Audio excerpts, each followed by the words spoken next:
Good evening and welcome to the second Brain and Mind of the academic year and the first of 2024.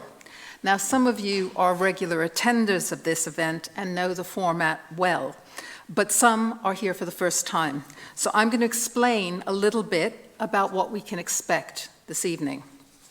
Brain and Mind is conceived as an event that brings together researchers from the disciplines of neuroscience, psychology, and philosophers.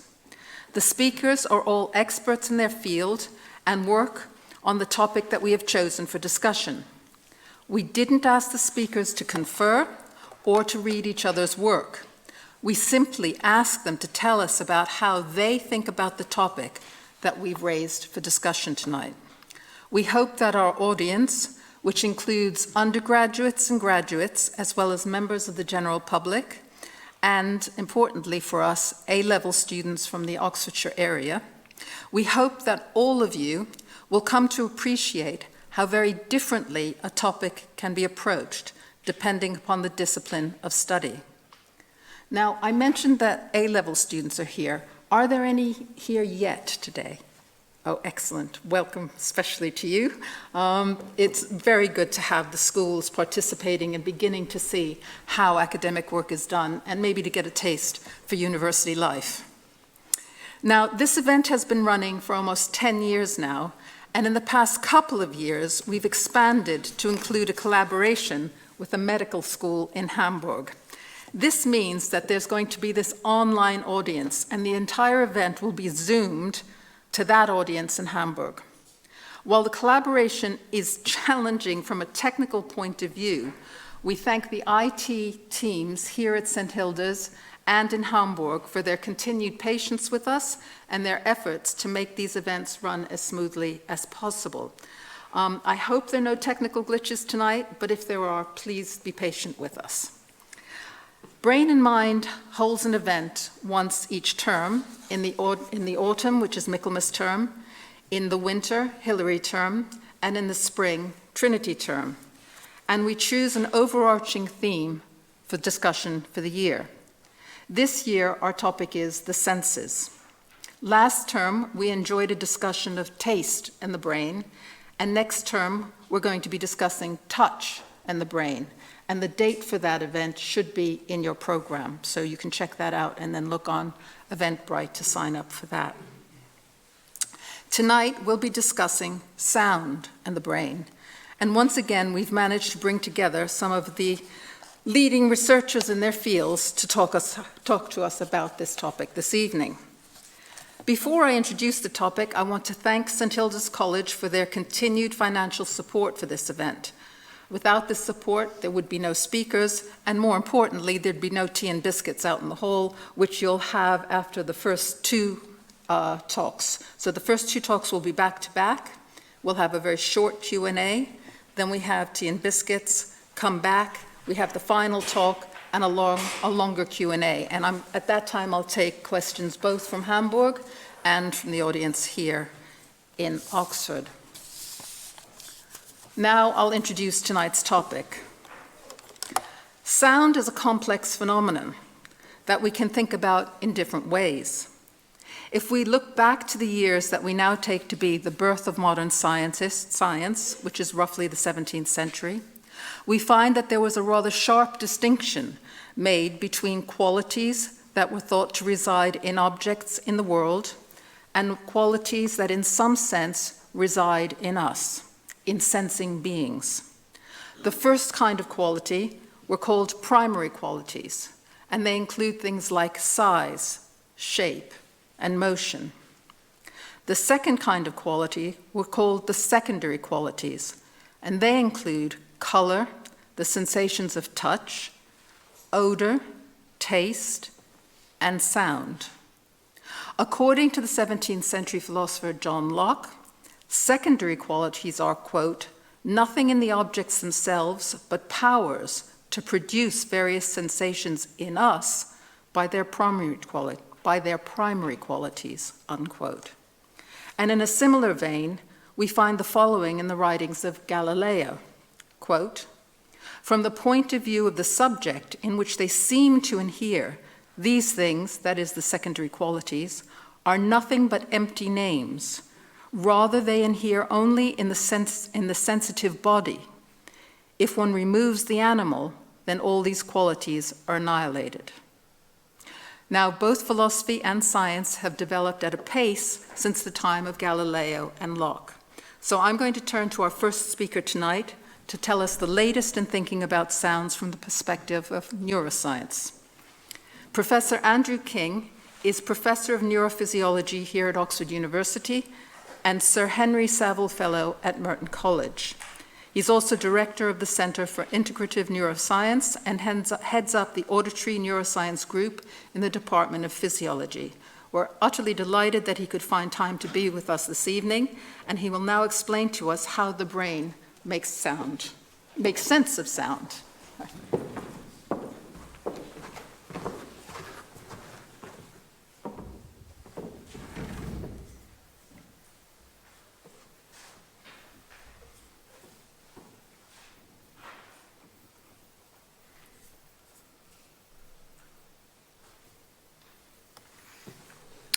Great, thanks very much.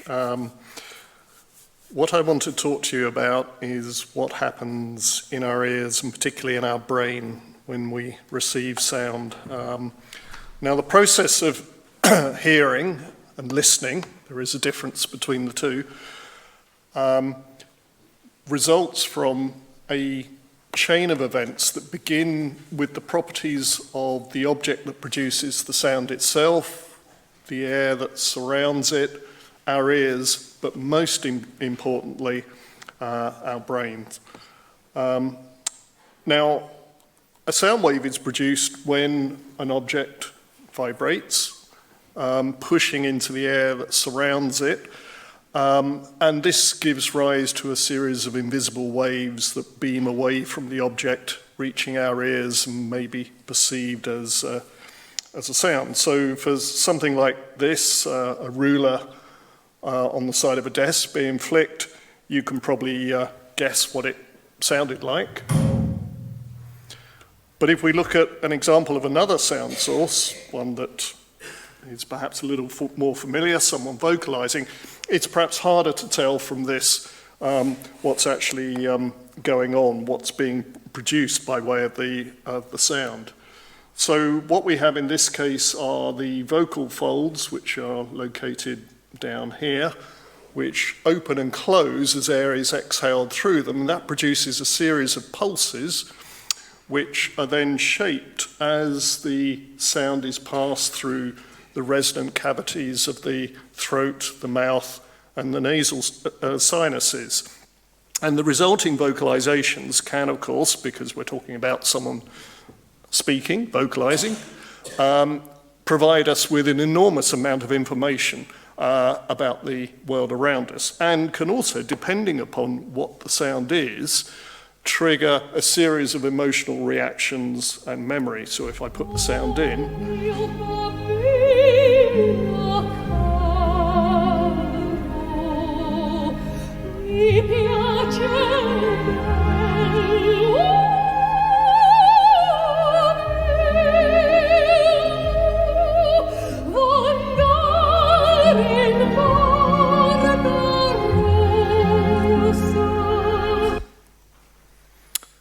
now, the process of hearing, of course, starts with the ear.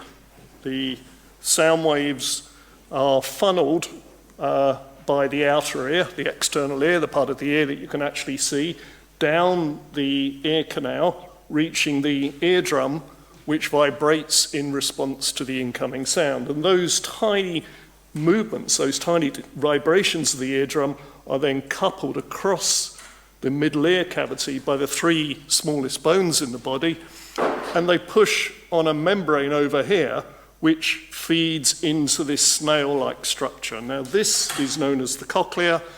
This is where the process of hearing actually starts, because this is where sound waves are converted into neural signals, the language that the brain can understand.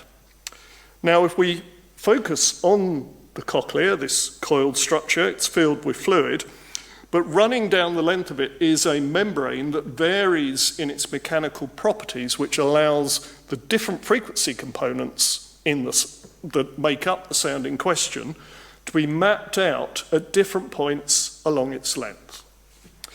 Now, lying on top of the membrane are rows of specialized nerve cells, which are known as hair cells, and this is because projecting up from the apical surface is a tuft of fine hairs, and this bundle of hairs is displaced backwards and forwards as the membrane is displaced in response to sound.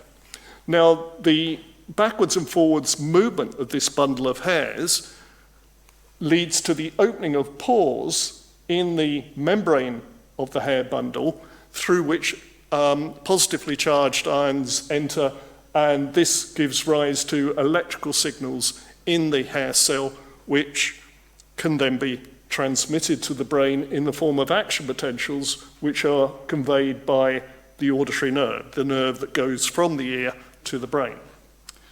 Now, the ear does a fantastic job of signaling sounds with great fidelity.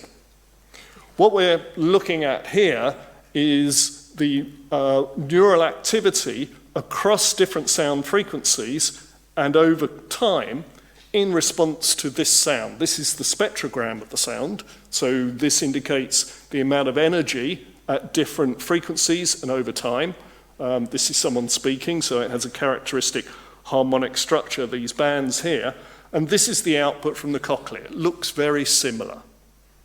So the cochlea does a really important job, but that is only the start. We use our brains to interpret this pattern of electrical activity and to turn that into something that we can perceive. It is what happens in the brain that allows us to recognize speech, to identify a particular speaker, identify a piece of music, to determine where one sound is located as opposed to a different sound source.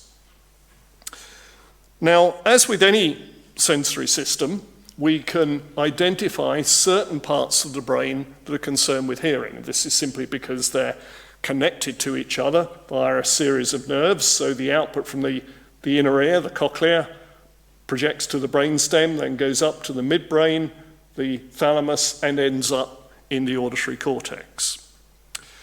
Now, we can measure activity, or at least infer activity in the brain, using neuroimaging approaches. This is an example of functional magnetic resonance imaging, which is a measure of the oxygenation of the blood in particular parts of the brain. So in this case, this is a study from a group in Finland, Alluri et al., which measured the change in blood oxygenation indirectly, the activity when listening to different types of music. And what we see is activity in different parts of the brain, the auditory areas, not surprisingly, those concerned with hearing, but also motor and limbic areas as well.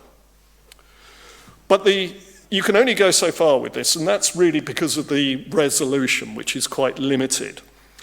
As neuroscientists, what we're tasked with is really trying to identify how sensory stimuli, in this case sounds, are encoded by the activity of nerve cells in the brain.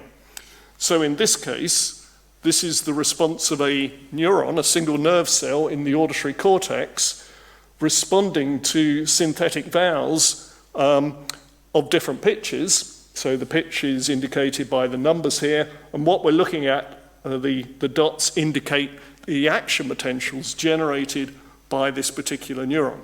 And the point is that it's not just when the neuron fires, when it increases the number of action potentials, it's the temporal pattern of these action potentials that matters. We also need to try and understand how information processing is transformed as we go up through those multiple levels within the brain, starting in the ear, going up, eventually ending up in the cortex. And just to make things even more complicated, there's a massive and poorly understood array of descending connections which start in the cortex and send signals back to each subcortical stage, including back directly to the ear itself. And ultimately, the task is trying to explain perception and behavior in terms of the activity of those neural circuits.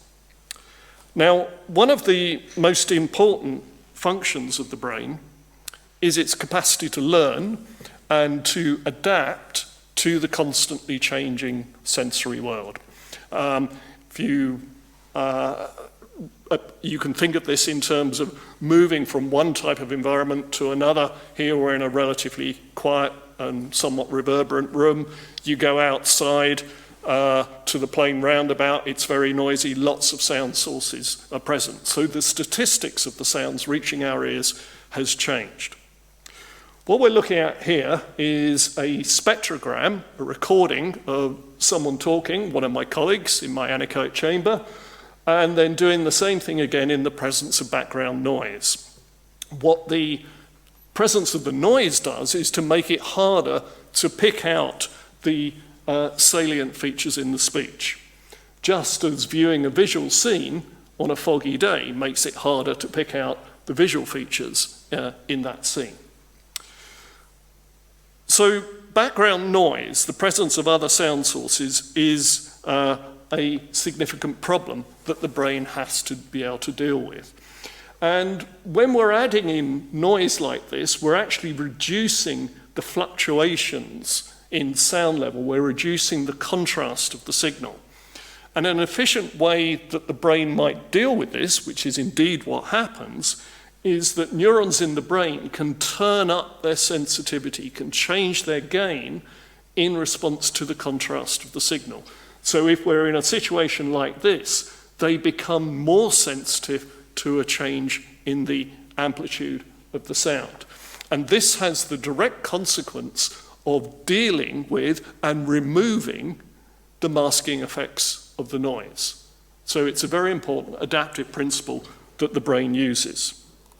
Another problem, as I already mentioned, is reverberation.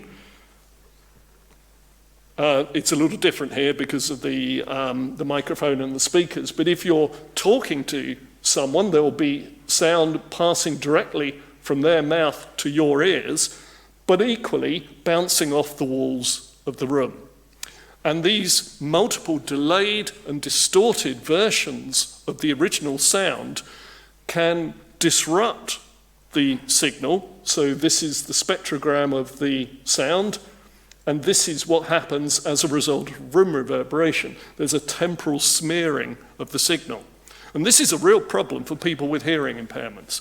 Now, normally, unless you're in a really large room, echoey room like a church, we're not aware of reverberation. The brain is able to deal with that. And it seems the way in which it does so, or at least a plausible way in which it does so, is that neurons, and this is a schematic representation of the response of a neuron in the auditory cortex, can adapt to the presence of reverberation. So in this case, this neuron is responding to a narrow range of sound frequencies. That's the red region.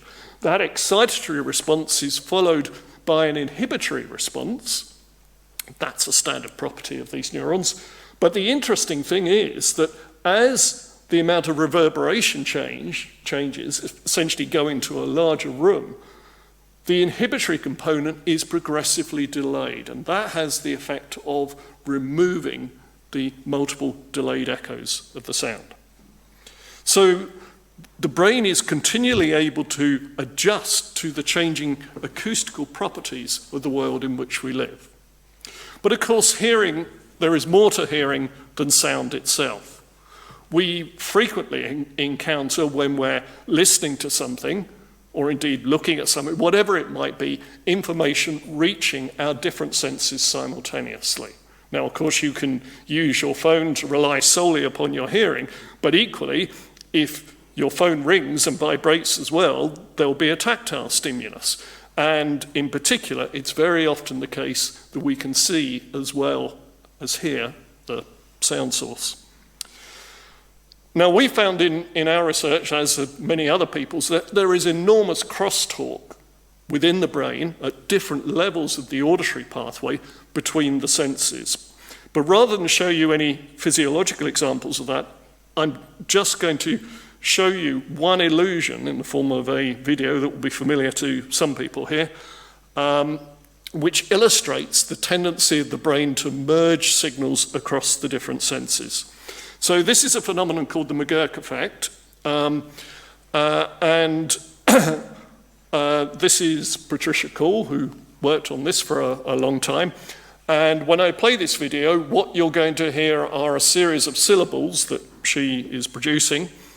And initially, I would like you to close your eyes or at least look away from the screen.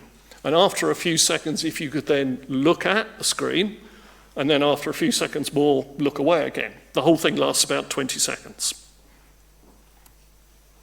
Oops, sorry.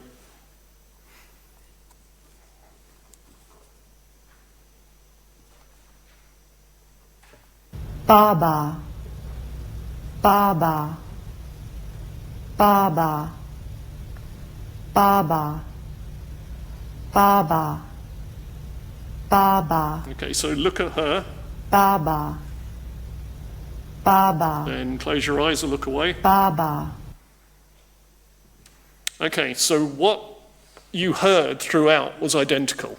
There was no change in the sound. She was producing the syllable ba or baba. But the mouth movements, the lip movements, were associated with a different syllable.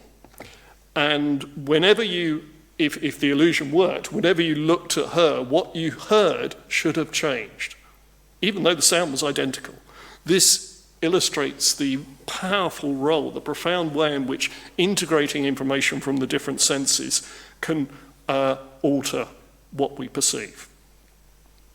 Now, another important property of what happens in the brain as far as our hearing is concerned is that we are able to determine where a sound source comes from. This is a particular challenge for the auditory system because it relies on the ability to detect differences in the signals that are arriving at the two ears. So in this case, this very slow sound wave is arriving at this subject's right ear before the left ear. So there are very small differences in the time of arrival and in the intensity of the sound between the two ears, which will vary with the direction of the sound source. Now, during development, infants rely heavily upon experience to shape the way their brains process information. They're continually exploring the world and their brains are being shaped by sensory experience. In the context of hearing, the most obvious thing is the learning of language, which relies heavily upon the language to which the infant is exposed to during the first year of life. But there are many other things that are changing during this time as well. And in the context of sound localization, which relies on this, principally on this comparison of the signals between the two ears, as the head grows over the course of development, the relationship between those physical cues, the time of arrival of the sound, for example, between the two ears, that will progressively change as the head gets bigger. Similarly, the external ear, the part of the ear that you can actually see, obviously gets larger over the course of development.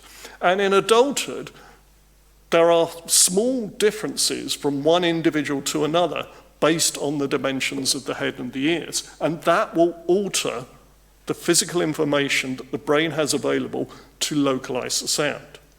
So what we know is that during the course of development, the brain has to learn to localize with the cues that are available based on the dimensions of your own ears. So there is a way of allowing people to listen through the ears of other individuals using a virtual reality approach, and I can guarantee you will almost certainly localize best with your own ears. So in other words, the brain has learned on the basis of experience. Now that makes sense during the course of development, but it turns out this plasticity carries on throughout life. So this is a perceptual study looking at the ability to localize sound. So a bunch of different loudspeakers sound is presented from each of the speakers. The subject says, well, where the sound came from. This relies on this comparison of signals between the two ears. But if one ear is plugged, changing those cues, changing the relationship between the spatial cues and directions in space, sound localization accuracy goes down.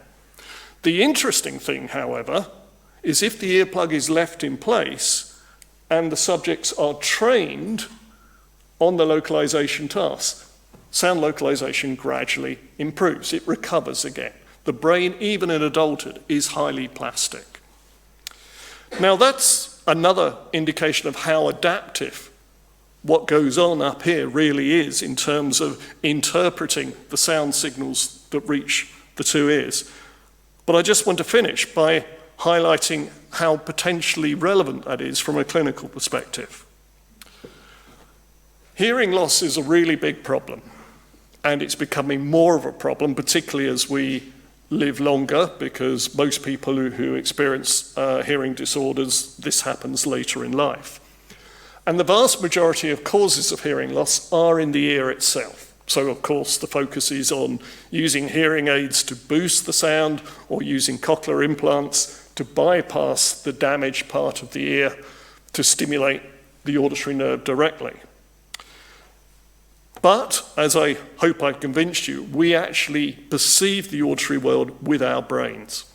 And a consequence of a reduced input from the ear is that the brain reacts to that by increasing the gain of what happens in the brain for a reduced input, and this is what gives rise to conditions like tinnitus. So that's obviously a bad thing.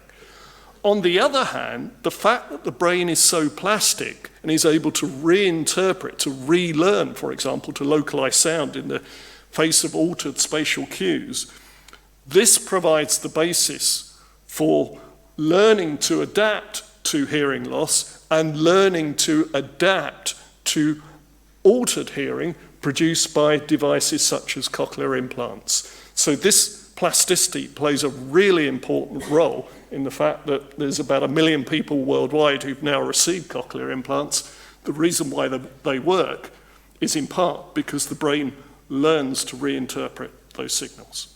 Okay, thank you.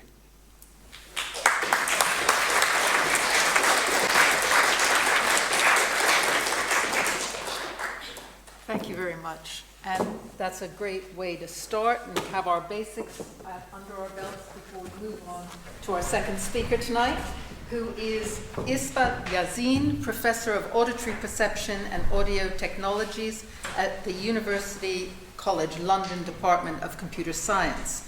Professor Yazin will talk to us now about auditory perception and patterns. Well, thank you very much for inviting me. I'm really pleased to be here. So I will be covering auditory perception and patterns, and this is my viewpoint of what I wanted to present in the 20 minutes that I have. I thought I would start off first by just showing you a slide of the kind of things that I'm involved in, the kind of applications of audio that I'm involved in, the vast range of topics that are covered. So, for instance, I look at music perception, I'm interested in speech enhancement, of course the link to assistive devices, and those which you've already heard mentioned, cochlear implants, hearing aids, also creating computational models based on what we know about physiology, auditory physiology, also ecology. So, for instance, using machine learning to look at identifying rare bird calls in the jungle or different environments, and also virtual reality, augmented reality. What kind of cues are important there? Can we still use spatial cues in the way we do in the real world? So there are a lot of applications of audio, and for that reason I've remained in this field because it's absolutely fascinating. So one of the items that was mentioned in the previous talk was our immense ability, our fantastic ability of being able to follow one speaker amongst many other speakers. And you encounter this when you're at a party, at a busy social event. You don't confuse one phoneme from one person with that from another.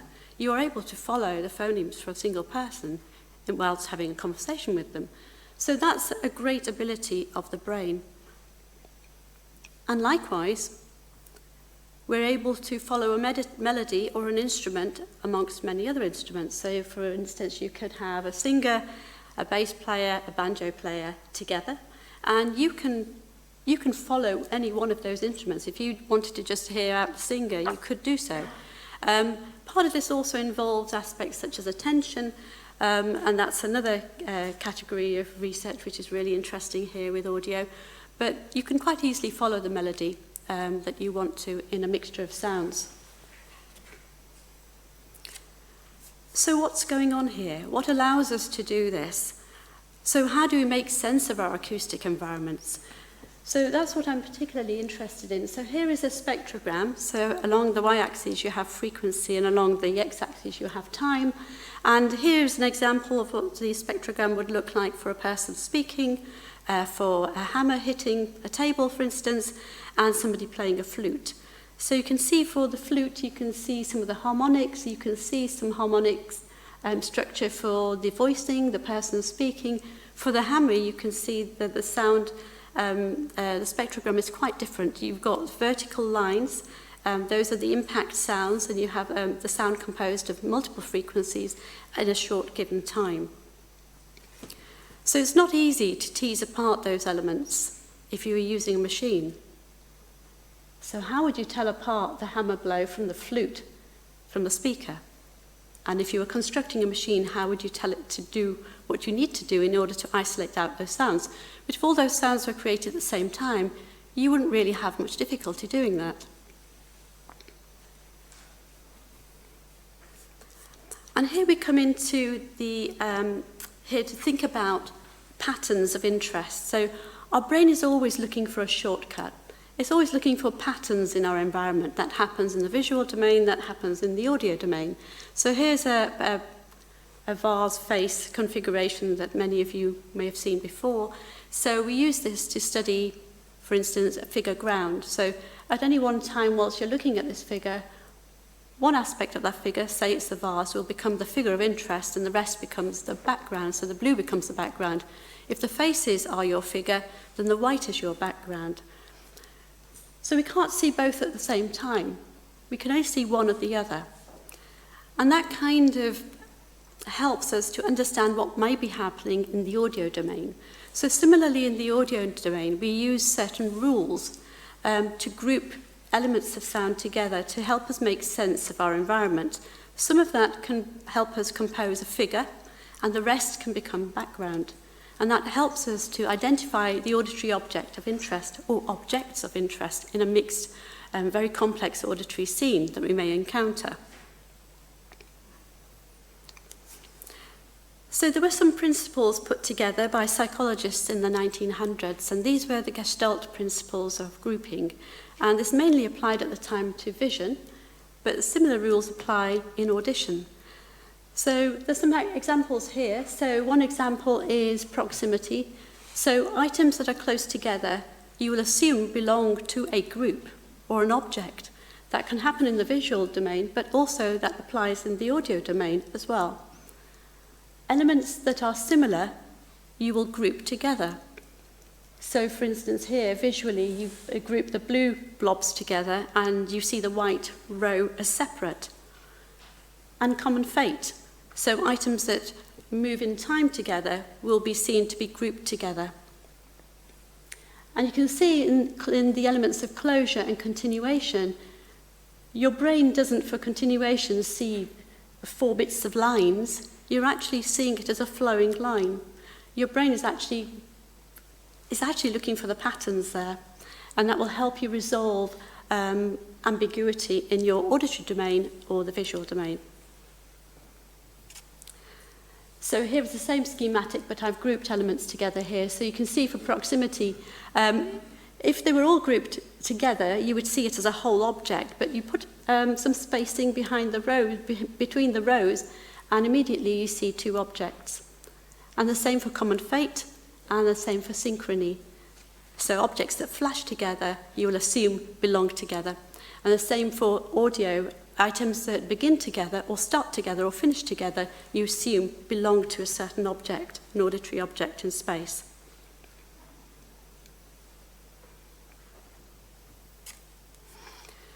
So here I'm going to play a demonstration. These were a set of demonstrations created some time ago by somebody called Bregman, 1994.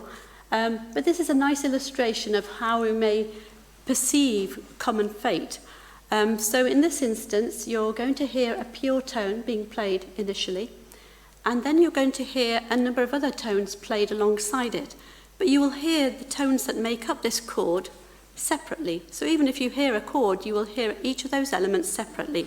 But if you apply modulation to all of those tones at the same time, you no longer are able to hear those individual tones. You will hear a clear vowel. You cannot tell apart those tones. So I will play this demo. Demonstration 24. Role of frequency micromodulation on voice perception. This demonstration is quite complex. Please refer to the booklet for a complete explanation. First we hear a pure tone. Then it is joined by other partials that could make up a vowel. Our perception is that the pure tone continues on, accompanied by a rich one. Finally, when an identical vibrato is added to all the harmonics, the sounds fuse and a sung vowel emerges. This sequence is heard for 3 different vowels.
So you could see there as an example, once you applied the common modulation across all those tones, you immediately stopped hearing all those individual tones that made up the chord, but you heard just a single vowel, and it created one object.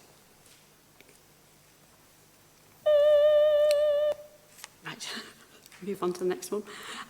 So this is, again, an example of grouping by common frequency change. And here you will begin by hearing a number of tones of different frequencies. And for half of those tones, you'll have an increase in frequency and a decrease in frequency applied. So you can see that in the middle portion.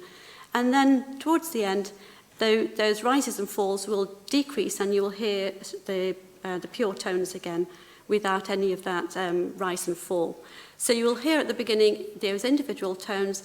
You'll hear the rises and falls, but in that moment in the middle portion of this segment, you will hear 2 items. You'll hear the rises and falls separately, and you'll hear the remaining tones continuing through separately as well. So 2 objects.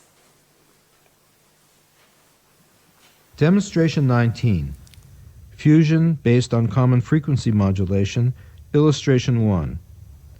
In a complex tone, you will hear 2 subsets of its partials follow different paths. As the tone begins, all its partials are steady in frequency, and we hear a unified tone. Then, while some partials remain steady, others rise and fall 4 times. The 2 sets are heard as separate sounds. When the partials come back to their initial frequencies and remain steady, we hear a fused tone again. This sequence is presented twice.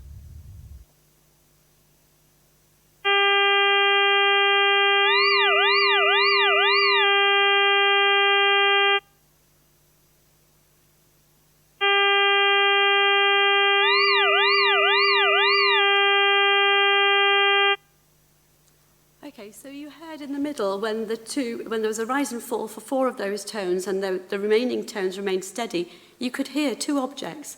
One was the rising and falling object, and another was a steady tone object. So similarly, we can hear these effects in music, and in fact musicians understood how we're able to group these sound elements together and use this to good effect.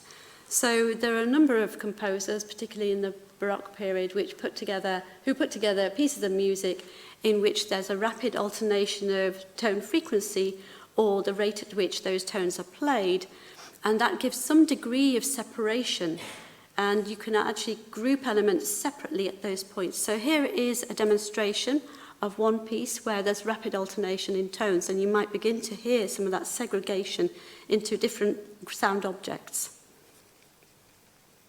Demonstration 6. Segregation of high notes from low ones in a sonata by Telemann. Listen for notes or groups of notes that pop out as a separate stream.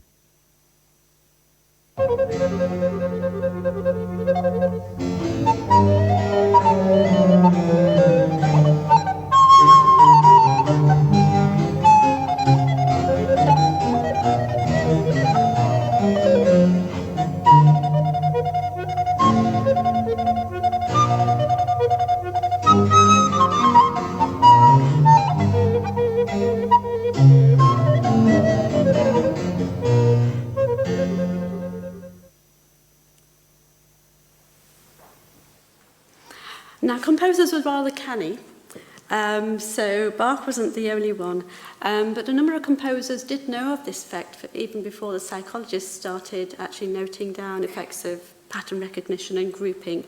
And one way in which they used such phenomena was by incorporating these rapid tonal changes or rate of presentation within their pieces to actually make people feel that their orchestras were larger than they actually were.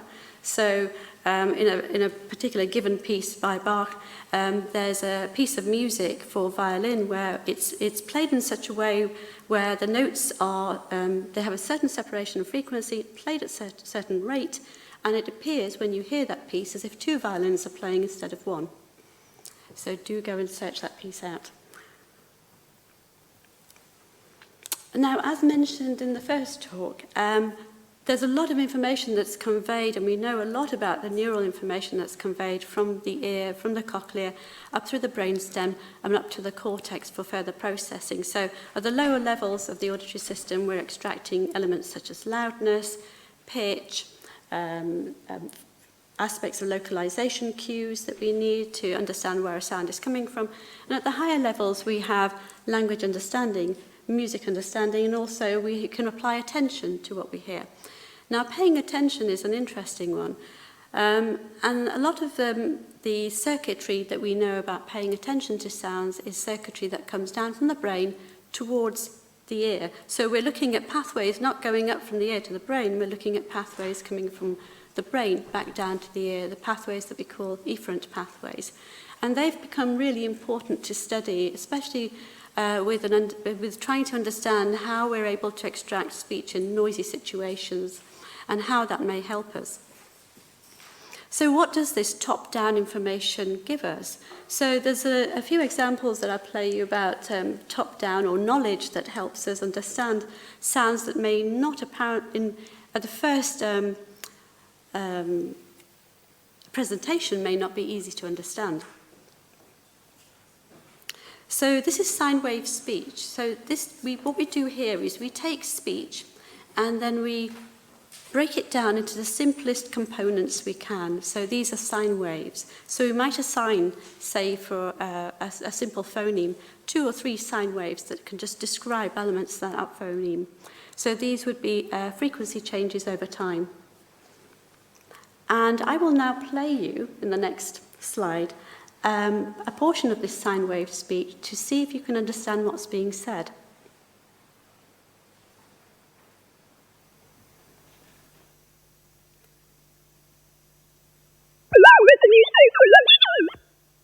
So did anybody catch what was said then? Okay, now I'm going to get you to do some brain training. So in the next slide, I will play you a sentence again, which is composed of sine wave speech, and then you will hear what it actually as the real sentence, and then you will rehear the sine wave speech again. So this is a training phase. Did anyone catch that? So that was a sine wave speech, which is difficult. Now I'll play you what was actually said in that piece. The police returned to the museum. So the police returned to the museum. Now I will play you that sine wave speech again. Can you hear that now? Whereas you couldn't before. Now I'm going to go back to the first sentence that I played you, and let's see if this brain training has helped.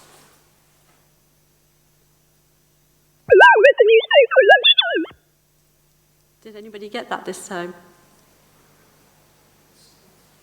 Was there a few words that popped out that weren't there before? Okay, I'll play you the sentence. The man read the newspaper at lunchtime. So what usually happens is, after you've been through the bit of that brain training, you're able to apply those rules to the next sentence. So you've learnt so rapidly. So the brain is able to learn rapidly. It is so plastic. Some training takes weeks, some can take a few hours, some can take moments. So that was an example of top-down processing that you can apply to understand sine wave speech or restricted speech. So why is all this important? Why is it important to understand patterns of auditory information, how we process that information, how we make sense of the auditory world? Well, there's three components to this.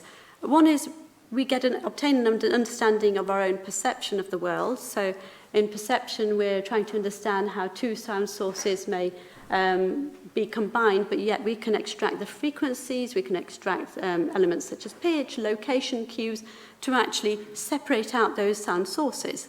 And we also covered streaming or grouping effects, which help us separate out those sound sources.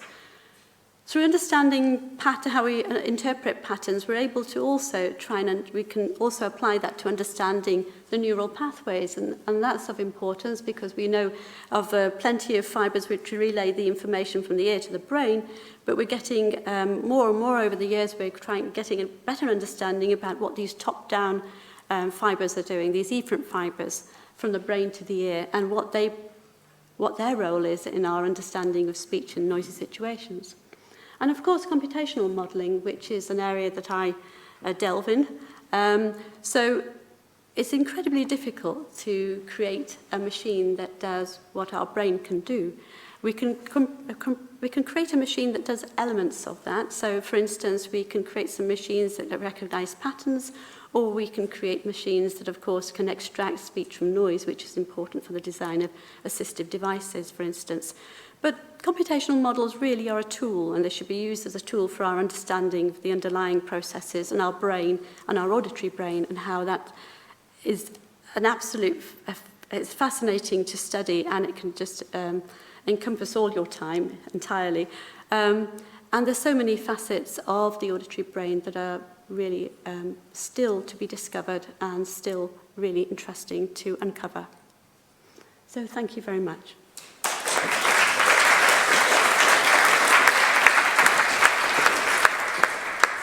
Thank you so much.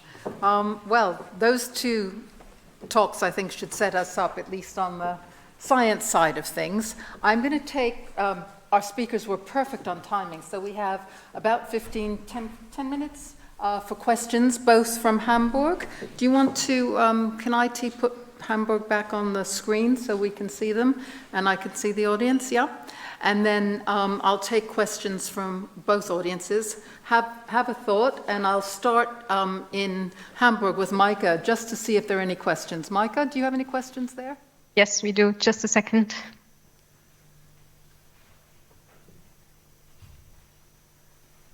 Hello, thank you very much for your excellent presentations. Thanks so much, all of you. I have a question for Andrew King. So when you showed the example of the one experiment with the loudspeakers in a circle and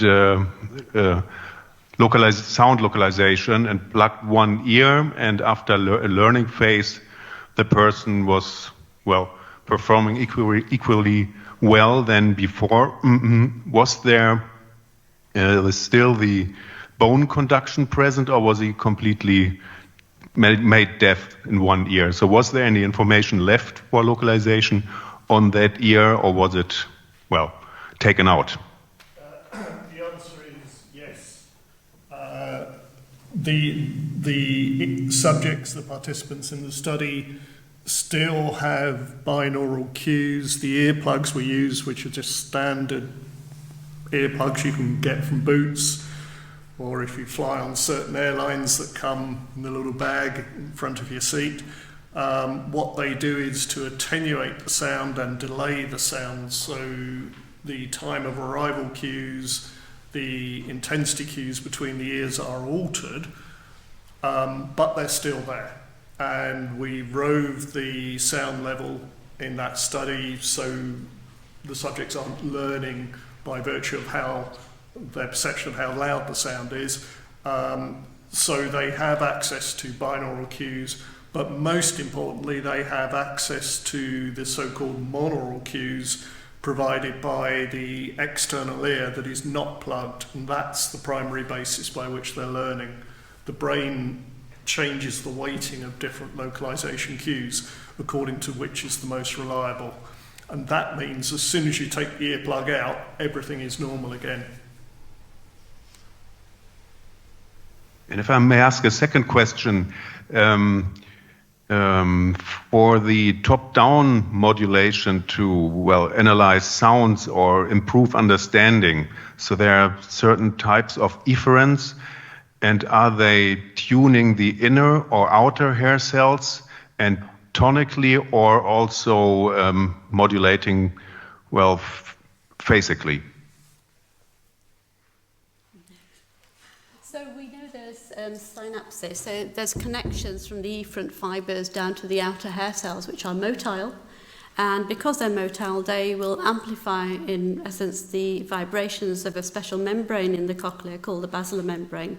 And we think that this is one of the ways in which you can enhance speech in the presence of background noise. So there are direct connections from the efferent fibers coming down from the brain to the outer hair cells. Just to add to that, there is a way of indirectly measuring the activity of these motile outer hair cells which dance and change their shape in response to sound. That's going on in your ears right now. And the signals coming down, you can measure this indirectly, and it has been demonstrated that this changes as a result of training. So yes, it is probably an effect on the outer hair cells. Okay, I'll have a turn to Oxford now, if anybody has a question.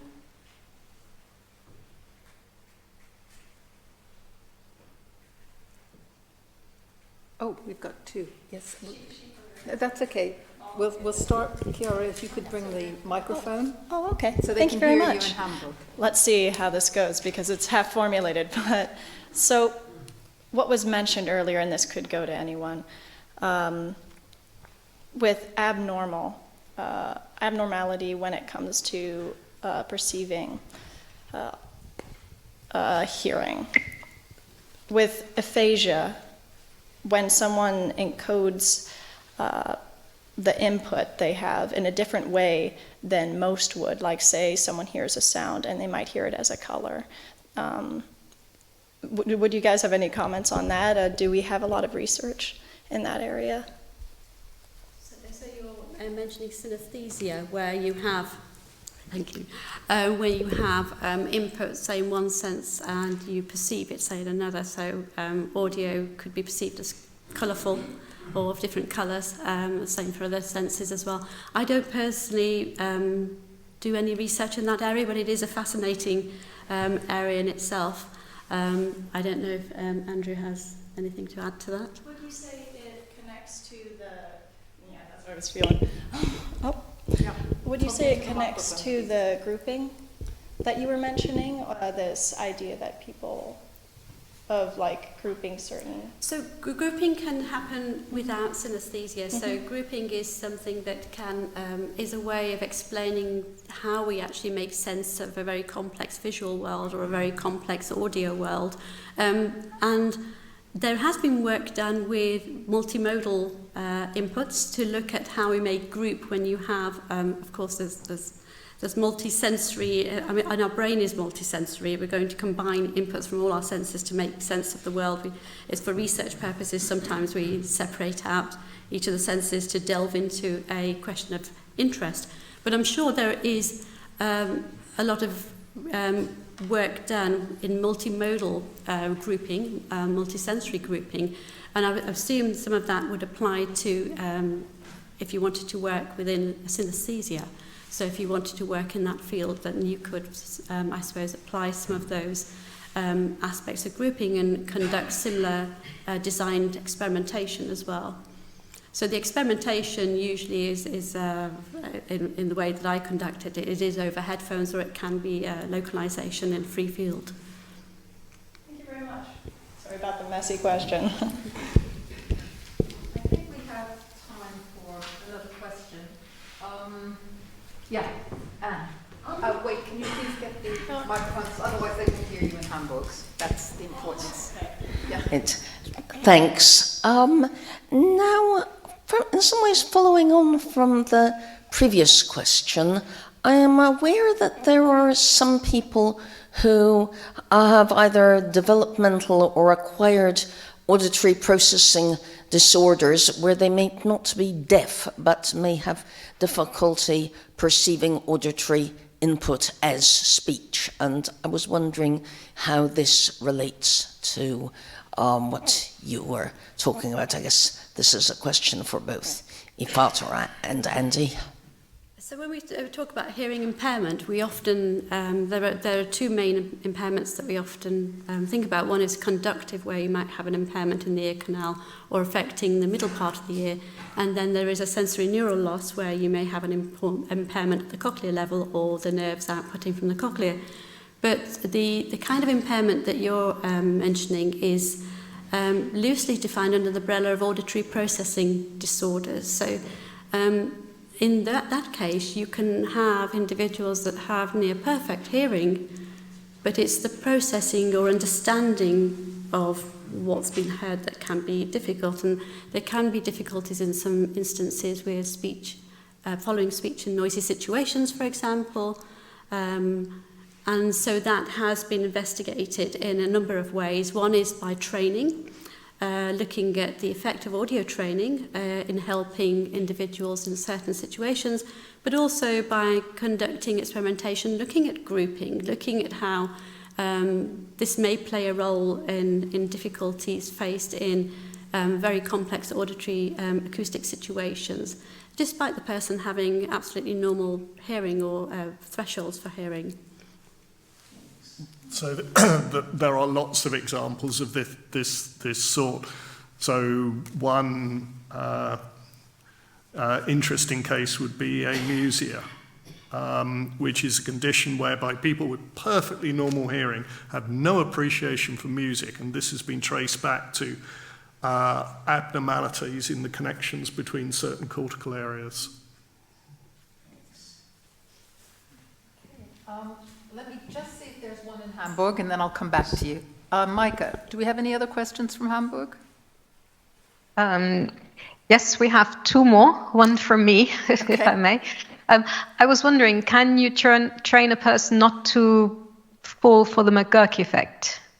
Because we can train a lot of systems, but can we train somebody so they will never be affected by the McGurk effect?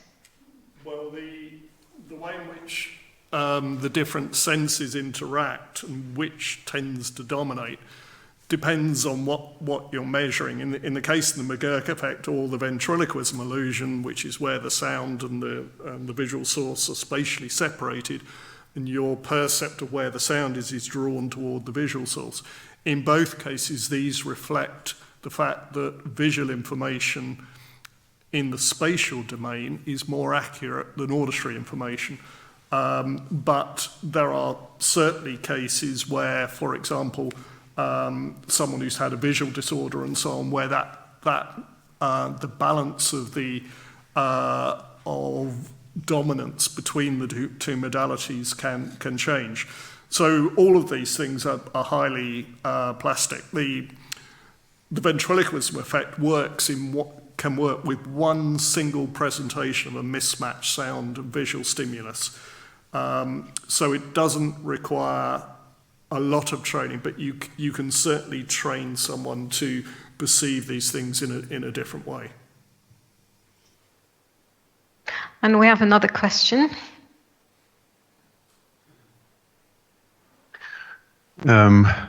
It's a bit of a controversial question. So in the end, it's the question whether you absolutely need the inner hair cells to detect sound. The question is the reason why I'm asking this. A couple of years ago, a group from Chicago published a study in, I think, rats, where they silenced the canonical pathway, so the inner hair cells and the pathway beyond, I think, optogenetically somehow. And the animals were, in fact, to our current knowledge, deaf. But anyhow, with very intense sounds, they changed behavior. So is there a second pathway, high intensity, high threshold pathway, or is it some sort of artifacts like they sense the vibration somehow? Have you got any idea about that, or any, There have been ideas about the way very low frequencies may be detected by the vestibular part of the inner ear, but I think what is more relevant to this is that the hair cells, I showed you a picture of the two types of hair cells, inner and outer, simply named because of where they sit within the cochlea. The inner hair cells are responsible for the vast majority of signaling of information to the brain. So if you lose the inner hair cells, you should be deaf. But the outer hair cells, which are responsible for tuning the cochlea, making it more sensitive, more sharply tuned for sound frequency, they still have an afferent innervation. In other words, they send signals to the brain, but it's only about 5% of the auditory nerve. So I don't know the details of that study, but if the outer hair cells remained intact, there is a route by which information could still reach the brain. Thank you. I'm going to just take this last question and then we'll break for tea. So can we have the microphone, please, back here in the back of the auditorium? Oh, thank you very much. Oh, no, that's off. Sorry. Thank you very much. Very interesting speech, especially about our ability to sort of focus on one sound in the cluster of sounds or noise, or hearing one person. I was just wondering, in our environment, which is getting increasingly noisy in the cities, and for example, in child development, when we listen so much of music through headphones and sort of are not losing like a sense of the spatial understanding of the sound, and I just wondered if there were any sort of comparisons or analysis of, as a generation of people, our sense of perception of sound and ability to have this sort of variety of understanding of it and appreciation. I'm not sure if I formulate it clearly, but yes, so the way of kind of listening, you said that about, you talked, Dr. King, about a little bit about development of child and the size of your ears and location that we hear from both sides. So if sort of this ability is diminished constantly and dramatically, does it affect our understanding of sound, or brain is plastic enough to catch up? I mean, over time you will have encountered so many sounds and noises that over time you will encounter some sort of hearing impairment, loss over time, and that's just with accumulated auditory input. But there is an interest in how maybe a younger generation is listening to sounds, maybe more so than was done, say, 40 years ago, especially because some of the auditory tests that we use for assessing threshold are compared against a baseline of a typical set of typically hearing individuals. So that's how we set our what we call our 0 dBHL level. So there is some interest in looking at longitudinal effects of listening or hearing over time, and to see if that will have an effect on how we look at setting a baseline for our auditory assessments. Professor King, did you want to say anything more? No, about I that? wouldn't say much to say. Excellent. So thank you very much. Now's the time for tea and biscuits, which are out in the hall. And we got to be back here at 6:30, so I will make noise out there. So get your tea quickly so you can enjoy it, and then get back inside, okay? Thank you, and I'll see you at 6:30.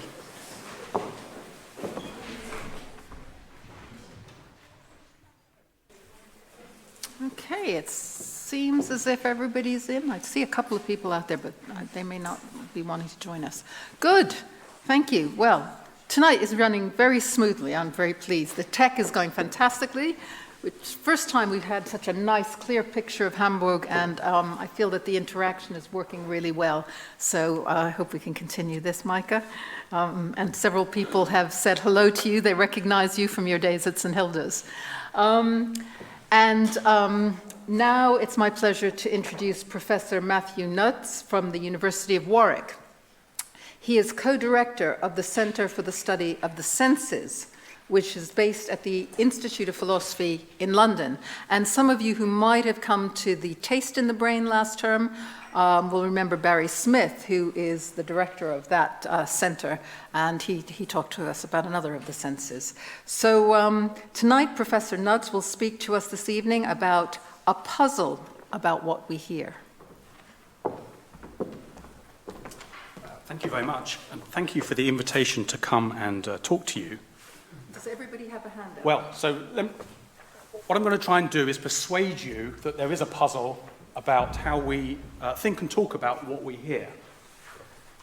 I'm going to run through a series of steps in an argument, all of which I think are fairly uncontroversial, to a conclusion that I think we maybe don't want to accept. And I'll suggest that there are a couple of assumptions that should lead us to question, that are assumptions that we tend to make when we think about hearing and the sounds. Now, there is a handout. There's nothing on the handout that I'm not going to say, so the handout isn't strictly necessary, but it might help you follow, and if you have it, you can look back at what I've said if you think the conclusion is one that you don't agree with. So first I want to start at the beginning, as it were, and just ask you to reflect on the question that we might ask, which is, tell me what you can hear right now, right this minute. Now, depending on where you are, what's going on around you, you're going to answer that question in different ways. If you try to answer it now, I hope you will say, well, I can hear you speaking. You might hear the person next to you fidgeting or rustling papers. When I wrote the handout, I could hear the following things. I would answer the question in the following ways. I can hear the dog barking next door, a rat scratching in the roof space above me, the clock on the wall ticking, and a door slamming. All things that I could hear. At that point, I asked that question as I was writing this handout. Now, suppose we ask what kinds of things are picked out by those expressions. So what are they referring to? Well, I think the answer is fairly obviously ordinary things. So the same kinds of things, for example, that we can see and maybe touch. They're referring to a dog, a rat, the clock, a door, material objects, occupants in the world. And in saying what I can hear, I might just have said I can hear a rat, or I can hear the dog. But if I answered in that way, I think it would always be possible to elaborate further. So if I ask you what you can hear and you answer a rat, I could push you and say, well, what exactly are you hearing the rat doing? I hear the rat scratching or the clock ticking.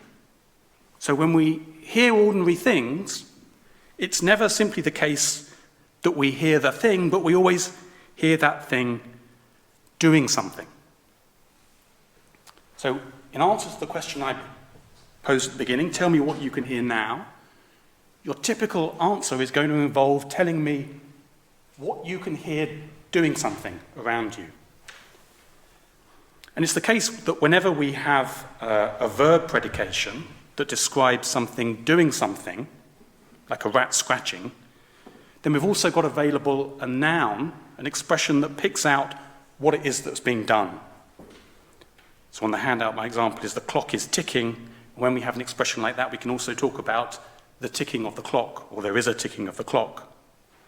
So when I hear the clock ticking, I hear the ticking of the clock.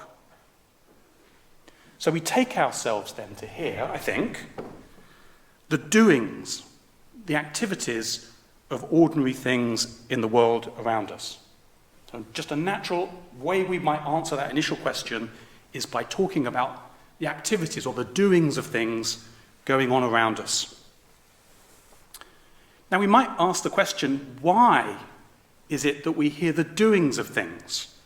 Why is it that if we can hear a rat, we must be able to hear the rat doing something? If we hear a clock, the clock must be doing something if we're to hear it.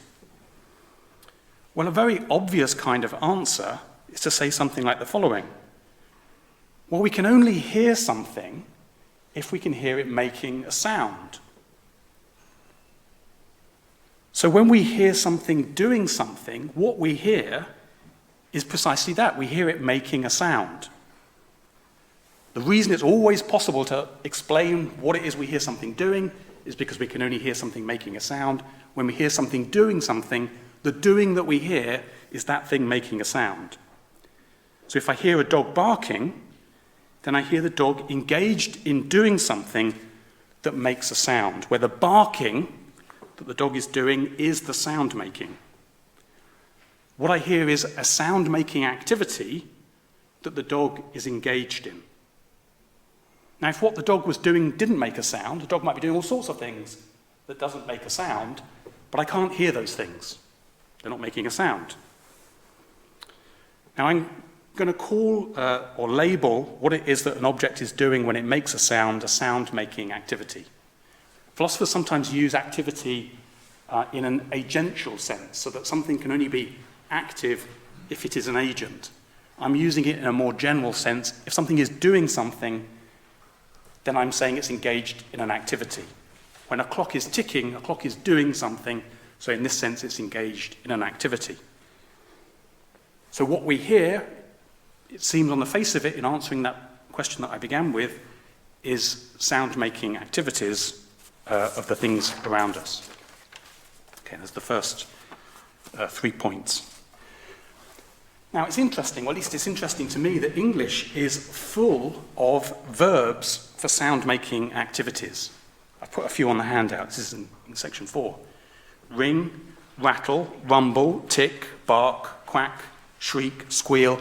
The moment you start to think about it, you can come up with a hugely long list of verbs for making sounds.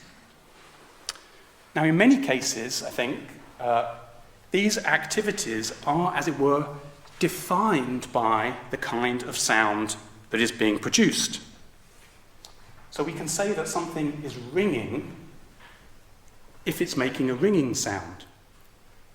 But also we can say it's ringing only if it's making a ringing sound. So something can't be ringing unless it's making a ringing sound. But also making a ringing sound is enough for something to count as ringing. And a fair number of the verbs, in English at least, for sound-making activities have this kind of feature, that the activity is picked out or defined in terms of the kind of sound the activity is an activity to make. But I'm not sure that all the sound-making activities in English have that form. So some of them, it seems to me anyway, intuitions may vary on this, but it seems to me that some of them, to be engaged in the activity is to make the sound, but making the sound isn't enough for you to count as being engaged in the activity. And my example on the handout is quacking. To quack is to make a quacking sound. So if you're engaged in quacking, you must be making a quacking sound.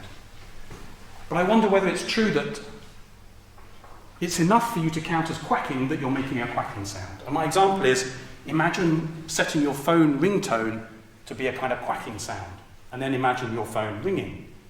Would you say that your phone is quacking? Now, as I say, intuitions may vary. My sense is that the answer to that is no, your phone isn't quacking. If you set the phone to make a ringing sound and your phone then made that sound, I think we do say, well, my phone is ringing. So there's a difference. It seems there's a difference in our use of some of these verbs between those that are sort of strictly defined in terms of the sound they make, and some where making the sound is necessary for the activity, but not sufficient for it. But we should also bear in mind that in addition to these verbs for sound-making activities, almost any activity that an object can engage in can make a sound. So sound-making activities aren't limited to those for which we have sound-making verbs.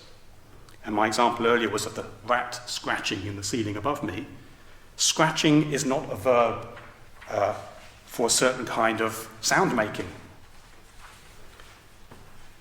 You can be scratching and not make any sound at all. And you can be scratching and making a sound, but the sound is not one typically associated with scratching. Now, it's easy, I think, in the case of sound-making verbs, to confuse the activity with the sound it makes.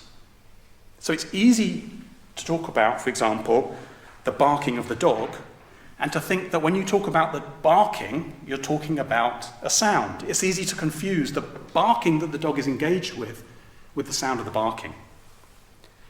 But the barking of the dog refers to the same kind of thing as the scratching of the rat.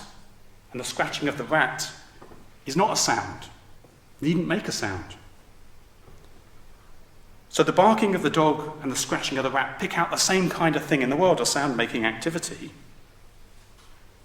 Just as the scratching of the rat picks out something the rat is doing, the barking of the dog picks out something the dog is doing. In neither case is it a sound being picked out, rather it's a making of a sound. So these aren't expressions that refer to sounds. The barking of the dog doesn't pick out the same thing in the world as the sound of the barking or the barking sound. You can spend an amusing 5 minutes with ChatGPT having a conversation with it about that. It does not understand the point. Okay, so in answer to the question, what do we hear? It seems we hear sound-making activities in the world, and they are not sounds. But what about sounds? Surely if we hear things, we hear sounds. So where do sounds fit into the picture? Well, I've talked about hearing sound-making activities, and a very obvious thought, I think, this is in section 6, is if something I hear didn't make sound, I wouldn't hear it. So if I didn't hear the sound made by the barking, I wouldn't hear the barking. So I hear the barking because I hear the sound made by the barking. That seems a fairly obvious thing to say. Now, when we say that kind of thing, I hear the barking because I hear the sound made by the barking, we seem to be using made in the same sense we use it when we say something like, Jane made a pot, or the explosion made a hole in the wall. To make something, in that sense of make, is to cause that thing to be made, or to come into existence. So if we say the clock is ticking, what we're saying is the clock is making a ticking sound, and that has the implication that the clock is causing a ticking sound to be made. So we hear the ticking of the clock because we hear the sound that is caused by that ticking activity. That just kind of follows from the way we think of sound-making activities and what we mean by saying something makes something. Making in this sense is a causal notion. So if we think that we hear the ticking of the clock and that's a sound-making activity and we hear it because we hear the sound it makes, that sound stands in a causal relationship to the ticking. So the ticking causes a sound and we hear the sound. Again, I think that seems all fairly straightforward and fairly obvious stuff. But now I want to suggest, this is section 7 and 8, that we run into a problem. And this is a problem that's been articulated by a couple of philosophers, I mean many philosophers, a couple that I've picked spanning 250 odd years, who both articulate the problem or the puzzle, but I think it's embedded in many of the ways we think about sounds and about hearing. So the first is Bishop Berkeley. This is a passage, a well-known passage from 3 dialogues between Hylas and Philonu. And Philonu is speaking in this quotation and is taken to be the voice of Berkeley. So he says, when I hear a coach drive along the streets, right, that's the ordinary sense that we have of what do you hear? I hear a coach driving along the streets.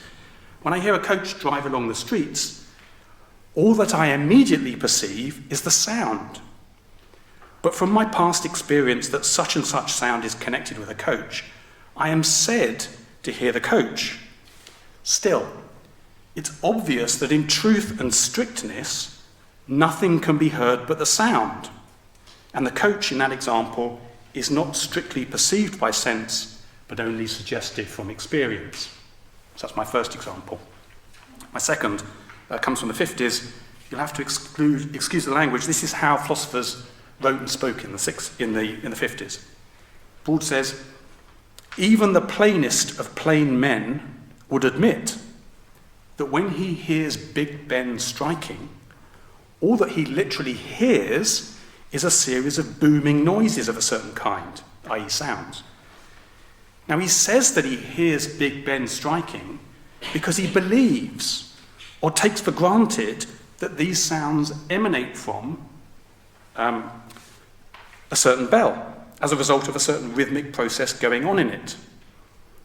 In general, I think that common sense would readily accept such sentences are equivalent to, I am hearing such and such a noise, and I take it to be coming from body so-and-so.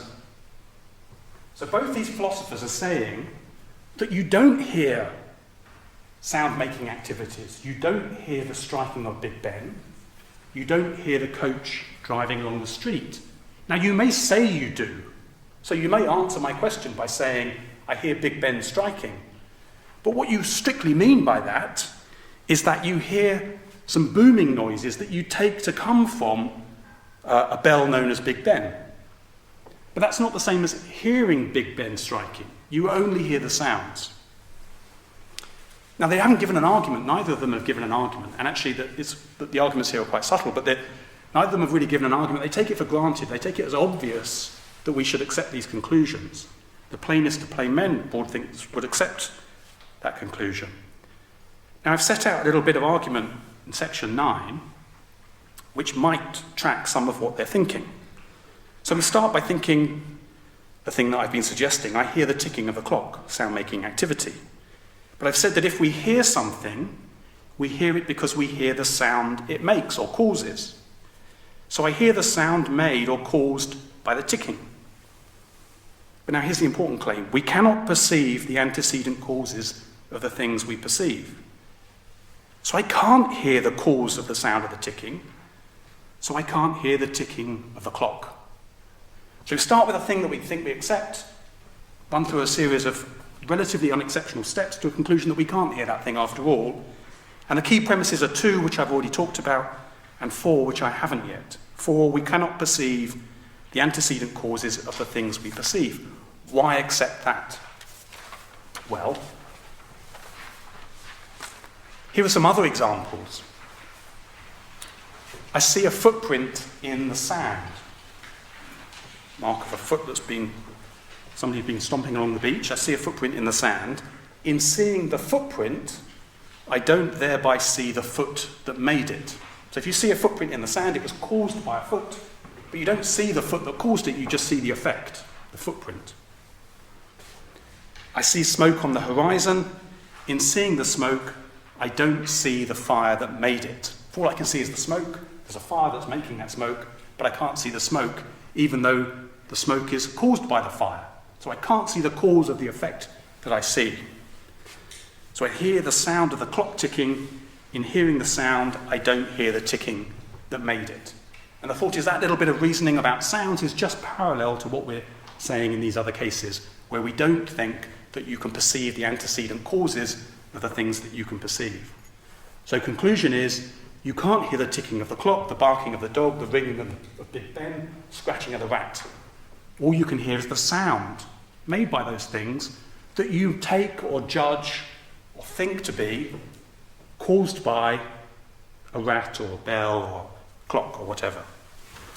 Now that conclusion is a skeptical conclusion. It's skeptical because what we took to be true, namely that we can hear ordinary things around us, isn't true after all.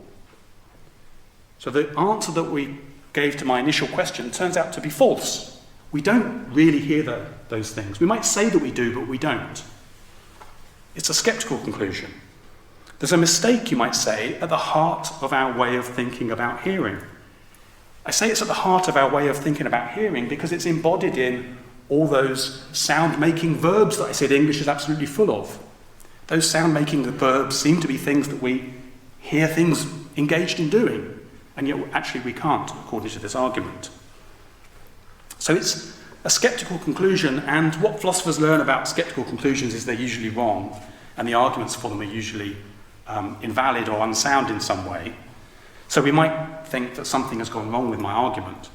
But there's another reason, I think, for thinking that something must be wrong with the argument. And it's that if it's right, an account of hearing should start with an account of hearing sounds. So if we accept my skeptical argument, the answer to the question, what do you hear, isn't I hear things doing things, it's I hear sounds. So a theory of hearing, then, should be a theory of hearing sounds, not a theory of hearing things making sounds.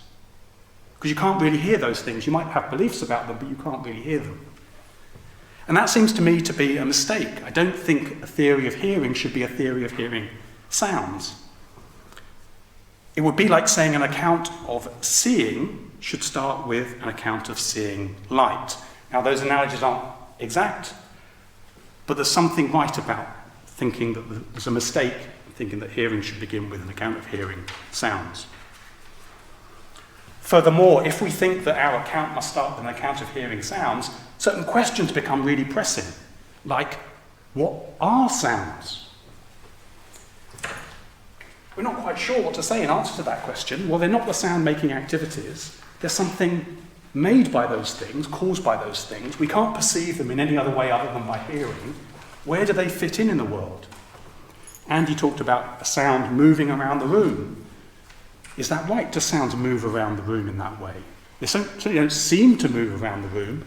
And philosophers have had somewhat of an argument about whether sounds are where I am when I hear them, or where the things that make them are. And they don't seem to have a good way of answering or deciding that issue.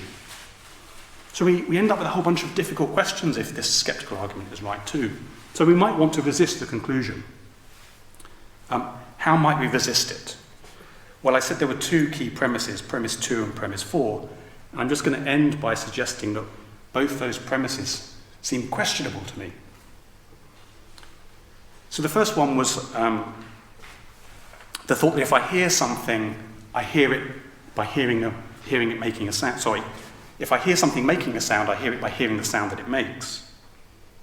But there are other cases of make where that doesn't seem right. So if I make a fuss, my making a fuss doesn't cause a fuss. It is the fuss. So if I make a fuss, I don't know, my coffee's cold, and I make a fuss to the barista complaining about my cold coffee, it's not that my making a fuss causes a fuss. The fuss that I make is what I make. It's one and the same thing.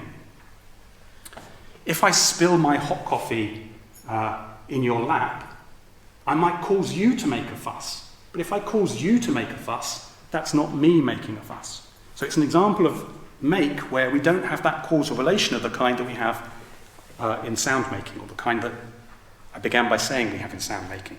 Similarly, if I make a gesture, my making a gesture is the gesture. It doesn't cause a gesture to be made. So can we say making a sound is the sound? That the barking and the barking sound are one and the same thing, or are connected in some way different to the one I'm assuming for the argument? If so, can we reject the claim that we hear things because we hear the sounds they make? That's the first thought. So we question that second premise about making. Alternatively, we might go back to that premise about causation, that you can't perceive the antecedent causes of the things you perceive. Well, I've generalised from a case of footprints in the sand and smoke on the horizon, but there are other cases of causation that don't seem to fit that pattern. So here you have to use your imagination. There's this sound-absorbent screen behind me, but imagine that was a screen covered in a thin and opaque elastic material, and I was hidden behind it so you couldn't see me, but then I pressed my hand against the elastic so it bulged forward, and you could then see my hand. I think we would say that you could genuinely see my hand in that case, even though you saw my hand through or in seeing the effect of my hand on the material bulging forward. So maybe we can think differently about causation and the connection of sound-making activities to the sounds they make that avoids that premise 4 and so avoids the conclusion.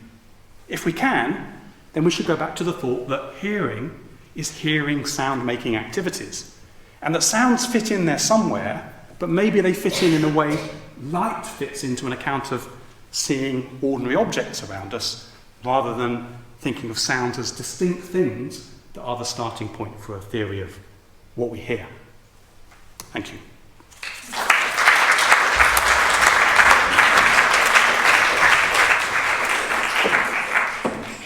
Well, that's philosophy for you. It really gets you thinking about language, about the concepts we're talking about. So, any questions? This time I'll start with Oxford and I'll let Hamburg do some thinking, okay? So, yeah, we've got one there. I had a couple of questions. I had one relating to one of the previous ones and one relating to this one. I'll start with the one for this one. I thought it was really interesting. I've done philosophy before, so thank you very much. The first thing I thought was you were talking about sounds that you hear straight from your ear, from the source of the sound. What would happen to, for example, Broad's argument if it was coming from a speaker? Say if it was music, or you were hearing it through a computer or through headphones, because you might be observing the source of the sound and hearing the sound, but you're hearing the computer or the speakers per se make the sound, not the source at all. It's so distant. It could be in Australia, but you're not hearing the sound as if you're in Australia. You're hearing the sound through a connected system. I was thinking, how would, for example, Broad's argument change based on that? It's a really good question. I don't know the answer to that question. So it's a familiar. The structure of that question is familiar from the other senses. So if you're watching something on a television screen, what do you see? Can you see Rishi Sunak placing a bet with Piers Morgan? Or do you just see a pattern of light and shade on a screen? I think you see him placing a bet.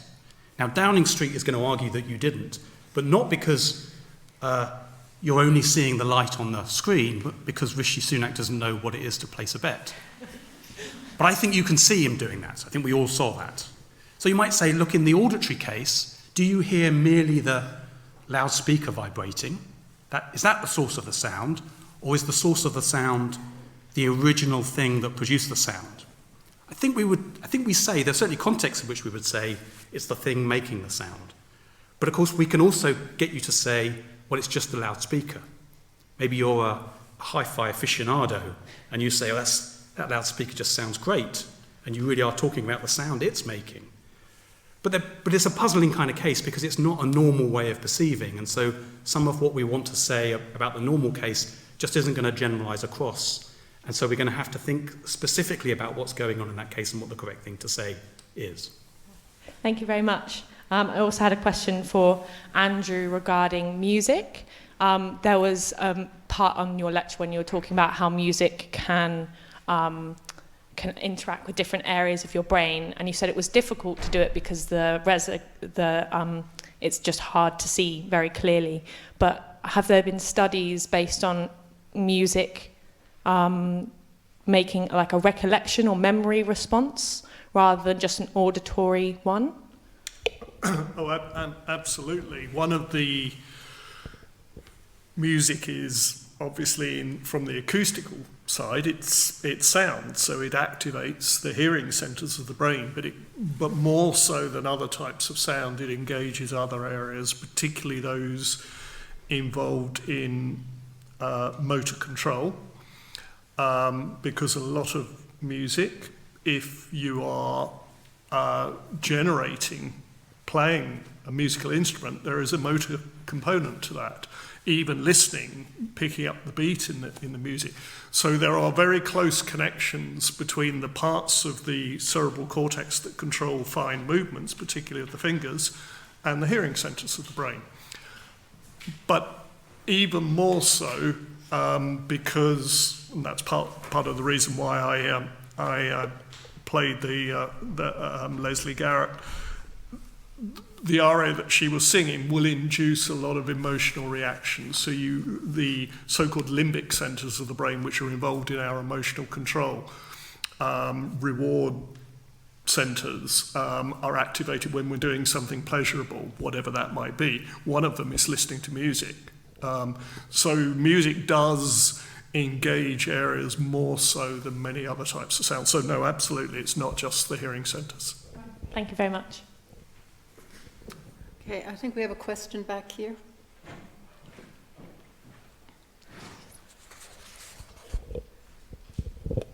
Thanks. Yeah, thanks for the talk.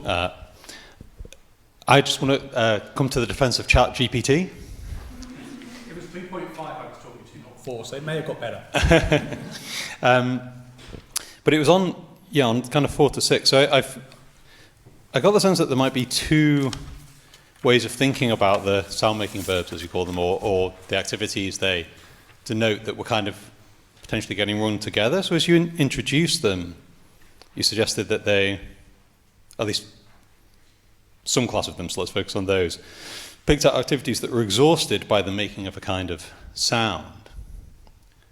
But then, slightly later on, you seem to use it not for the making of a sound, or something whose nature is exhausted by the making of a sound, but for an antecedent cause of a sound.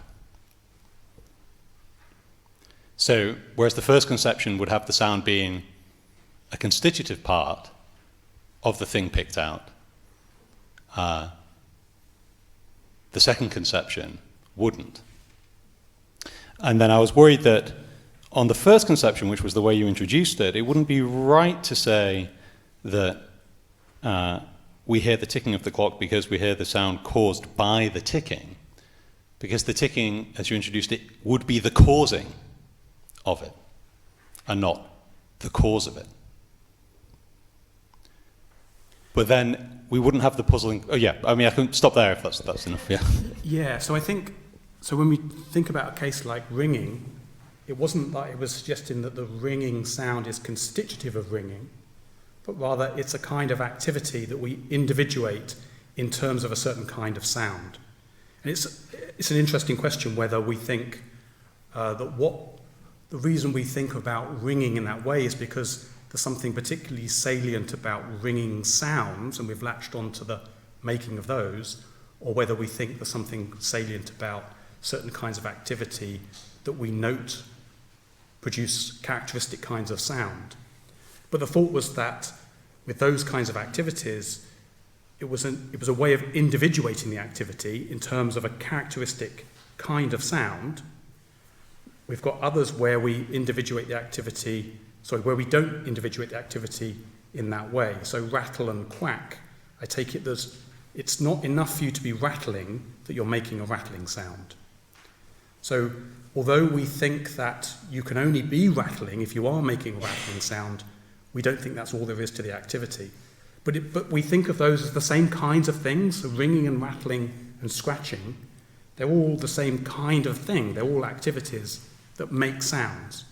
The question just is about how we individuate them, so how we pick them out. And it's just a fact about the way we pick out certain kinds of activities that we pick them out in terms of the sound that they make. Perhaps because those sounds are particularly salient to us. Just in the specific example of ringing, isn't that partly confounded by historical factors? Telephones used to do little else except ring. So we have got used to using that term even with this plethora of ringtones that are available now. Say it's the same principle as, oh, I'm hoovering the carpet. I'm not hoovering the carpet, I'm vacuuming the carpet, and I might be using a hoover, but... You might be right. I think there are some of the others like shriek and squeal, which have that same form. So I think it's sufficient for you to be squealing that you're making a squealing sound. Well, Mike's shaking his head. You don't think that's right? No, I think buzz. Buzz might be one. Okay. I think Andrew's exactly right about ring. You might, yeah, as it applies to the phone. Yeah. Seems to fit. Yeah. The case. But you want to avoid using phone examples because phones are typically using recordings of sounds, and we might judge the production of a recording differently. Yeah. Fair enough. Can I come back, or is it? Sure, go ahead. So, I guess what I was thinking is that there might be more of a difference between the two sorts of sound-making verbs than you identified, right? Because the suggestion is that in the case of,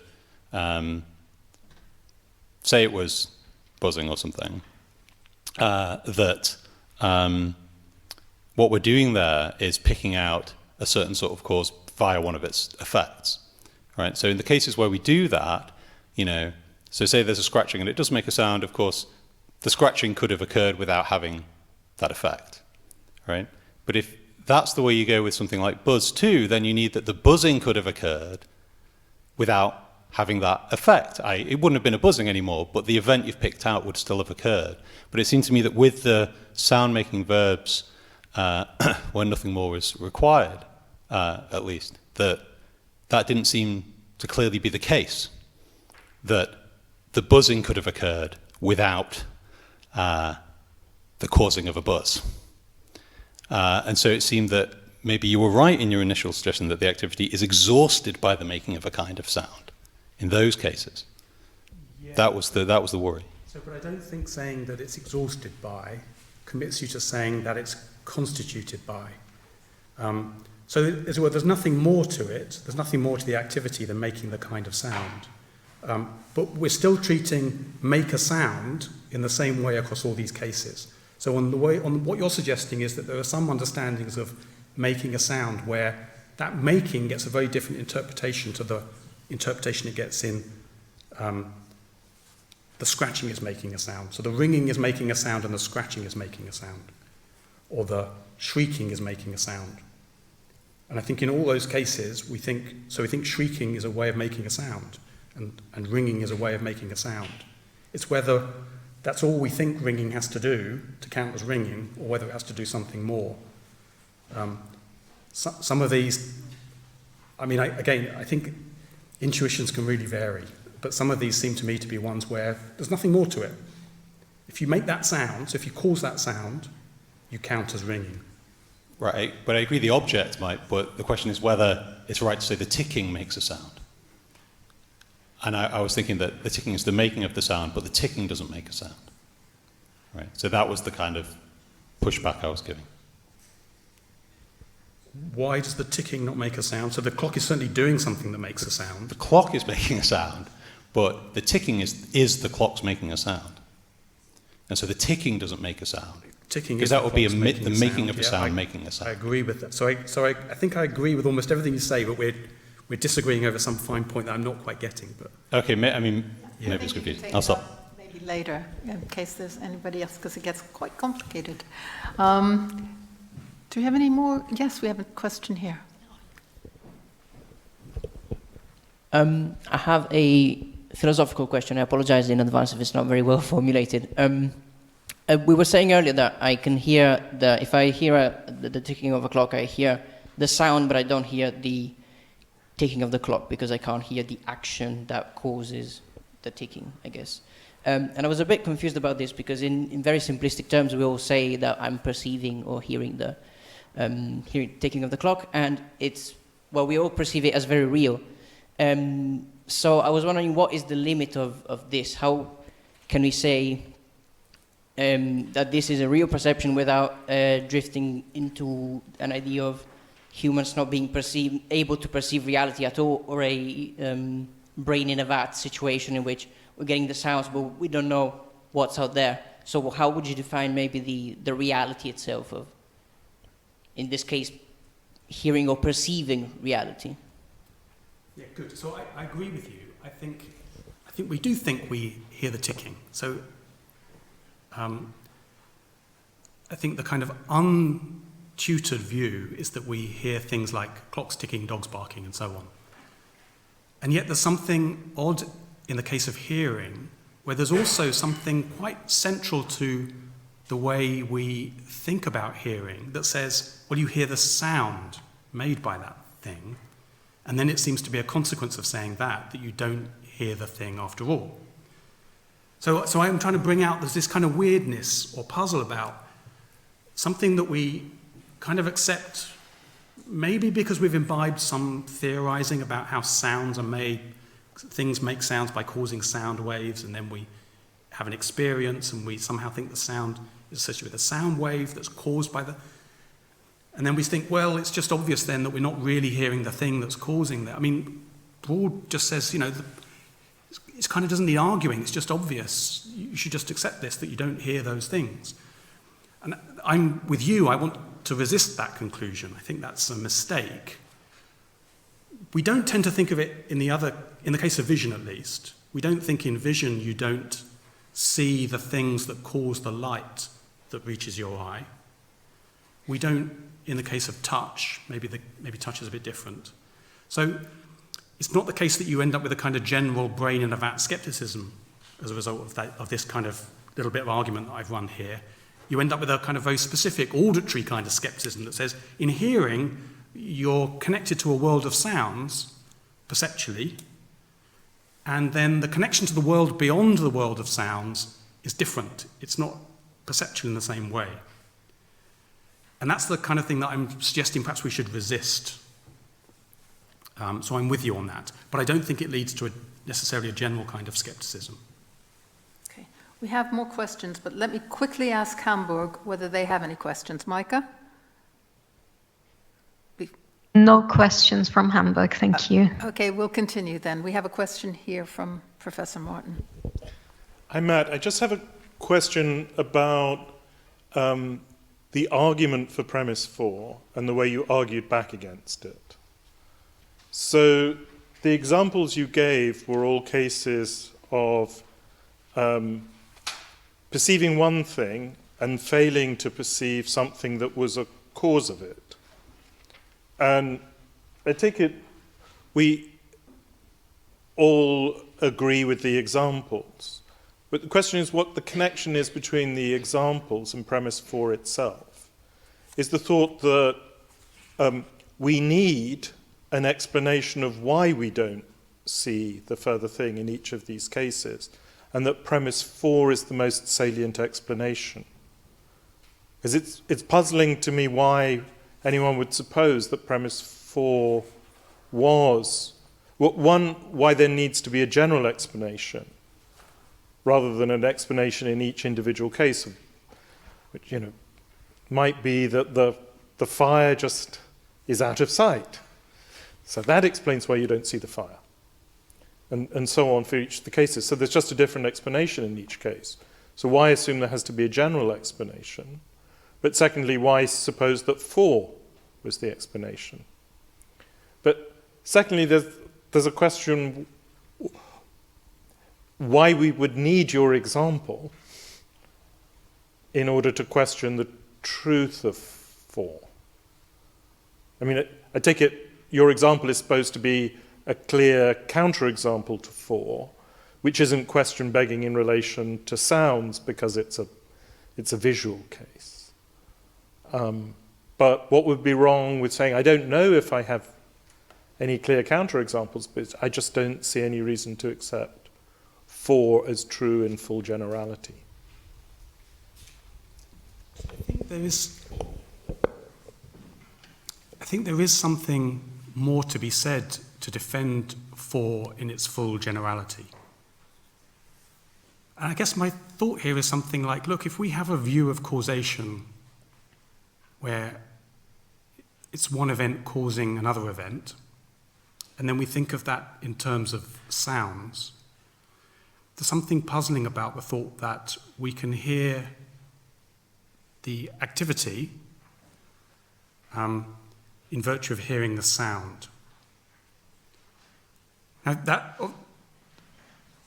that needs spelling out. What exactly is puzzling about that needs spelling out in more detail. But there are two things here. One is that I think people do think it's puzzling. Maybe they're wrong to think it's puzzling.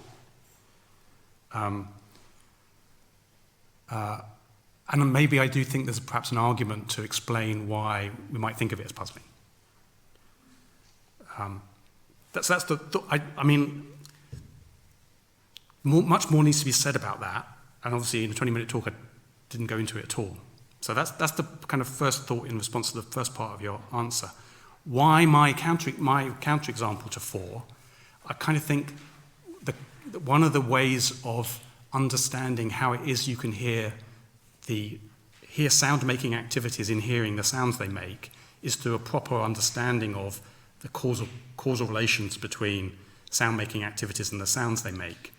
And something like the pressing your hand against a rubber sheet, that causal dependence between the shape that is pressed through the sheet and your hand is more akin to the relation between sounds and the sound-making activities than thinking of an event caused by an antecedent event in the way that we do when we think about event causation. That's a bit hand-wavy, but that's where I'm coming from. You're going to tell me that's all wrong, but... We'll let you carry on after this. Did you have a question?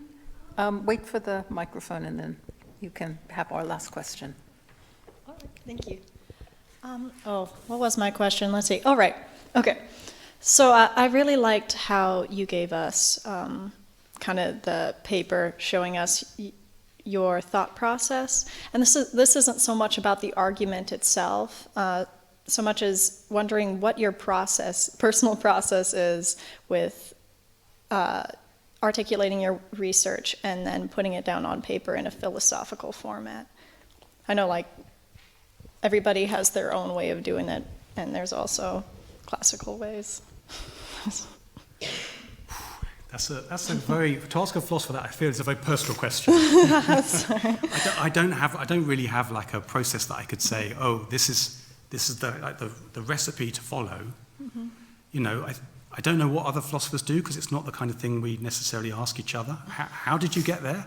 You just read these perfectly polished papers and you think, oh God, they probably just sat down and knocked that out, didn't they? No. Whereas for me, it's not sitting down and knocking it out. It's, you know, you think about a problem, you read a lot about a problem, you think some more about a problem, you try articulating it in a certain way, you see if you can think of counterexamples to that way of articulating it. You might present it to people and see if they come up with counterexamples to articulating it that way. You go away and you think again when they've shown you that you've done it all wrong, and you try again. It's a kind of weird and iterative and not at all linear process. Okay, Does that thank you help? very much. I'm going to add something to that because I think it's relevant to the whole thing that we're doing here tonight, so that you can see how very different subjects will approach a topic. And I think we saw it very vividly tonight with the first two speakers, who one's a psychologist and one's a neuroscientist, and I said, well, where's the difference between you? To the uninitiated, they almost sound like they're doing the same thing. And in a sense, we are all doing the same thing. We're all trying to understand the same phenomenon. But just think about the different ways in which we're trying to do it. And the philosopher is doing something at a different level, you might say, at a more abstract and conceptual level, looking at these ideas, these words that we use, and trying to understand exactly how they work in the world.